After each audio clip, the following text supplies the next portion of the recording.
Vernon Philander ensured he'd have a debut to remember as he posted figures of 5 for 15 during Australia's second innings at Newlands. Australia started the second day of their first test in South Africa at the crease, but when skipper Michael Clarke was dismissed for 151, their first innings closed on 284. South Africa set about their task in a positive manner, Jock Rudolph and Graham Smith making 18 and 37 respectively, as the Proteas were 49 for 1 at lunch.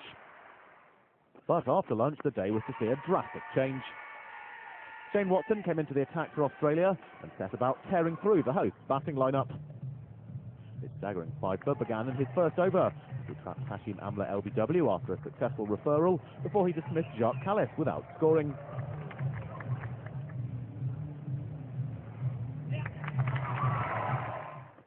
His third over saw him claim the wickets of Smith and Ashwell Prince in consecutive balls, and experienced Mark Boucher followed an over later.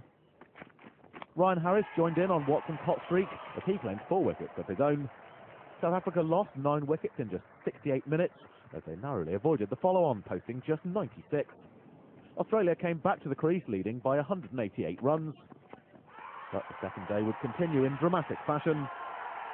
Dale Steyn got South Africa's reply off to the perfect start, trapping Watson for just 4 runs.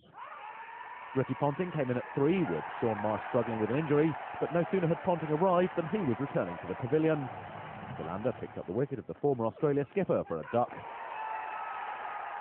Australia collapsed, and by the time their final pair were at the crease, they looked on the brink of the lowest total in Test cricket's history at 21 for 9.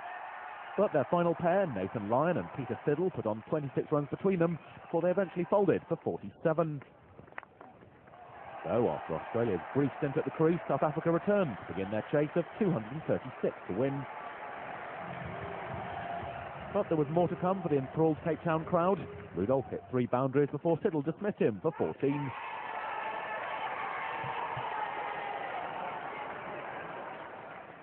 Smith then took charge and, together with Amla, laid the foundations of a good finish.